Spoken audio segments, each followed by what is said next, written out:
Good Monday morning, everybody. We're talking about Nehemiah, and a couple weeks ago we were in chapter 2. We skipped from chapter 2 to chapter 4. Um, and in that period of time, we find that Nehemiah is organizing the people. He's gone to Jerusalem, he's organizing the people to work again.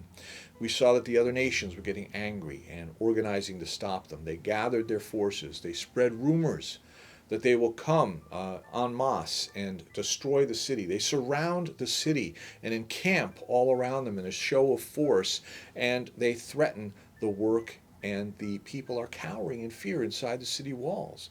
In fact, the people had lost their morale for building the walls. Their own relatives were begging them and saying, "Stop building the walls so the enemy will leave us alone." Like everybody was saying, "Stop, this obstacle is too great. These people are going to overwhelm us." But Nehemiah knew that this was a bluff. He knew he had the authority of the king behind him, and he knew he had the authority of God behind him.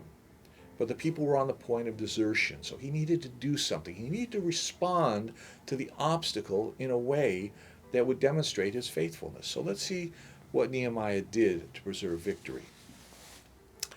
This is Nehemiah 4, verses 10 through 14. Meanwhile, the people in Judah said, "The strength of the laborers is giving out, and there is so much rubble that we cannot rebuild the wall." And also our enemies said, "Before they know it or see us, we will be right there among them, and we will kill them and put an end to this work."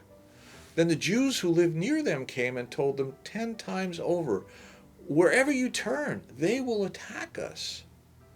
Therefore, I stationed some of the people behind the lowest points of the wall at the exposed places, posting them by families with their swords, spears, and bows. And after I looked things over, I stood up and said to the nobles and the officials and the rest of the people, "Don't be afraid of them.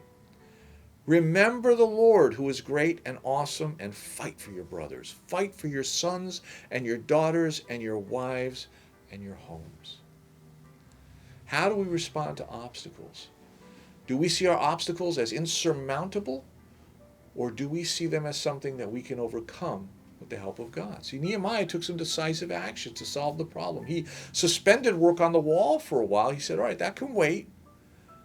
And though severely outnumbered, he organized the people into fighting units.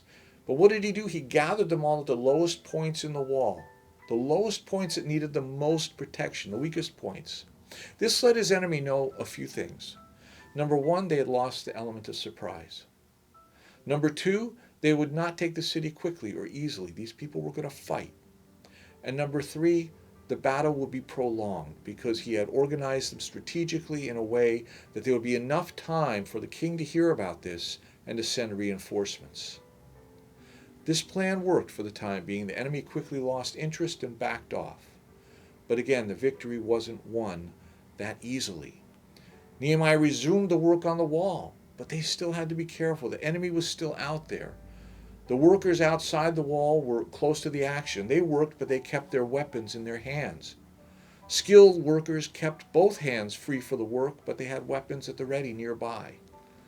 They faced the obstacle as great as it was, but he reminded them that their God was greater. Victory takes perseverance. Perseverance takes courage, and courage takes faith in the one who is greater than your obstacle. And he gave them a signal to remember their God. He kept a trumpeter. He said everyone was everywhere else, but the trumpeter was right next to him, and he told them, "Wherever you hear the sound of the trumpet, join us, and our God will fight for us." The trumpet became a signal for them to remind them that their God was greater. So as you pray today, think about how you respond to obstacles. How you respond to challenges in your life. Do you see them as something that is so great that it's going to defeat you, or do you respond to them with faith? How do you remind yourself that God is bigger than your problem? How do you do that?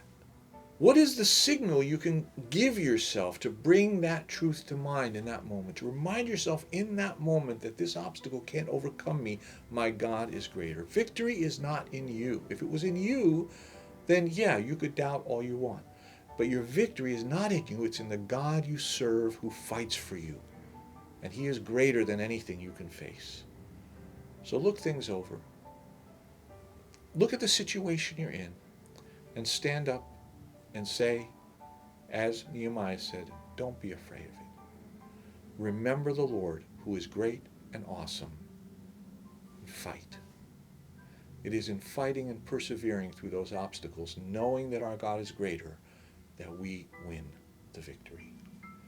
God bless you all, and may your time today be meaningful for you.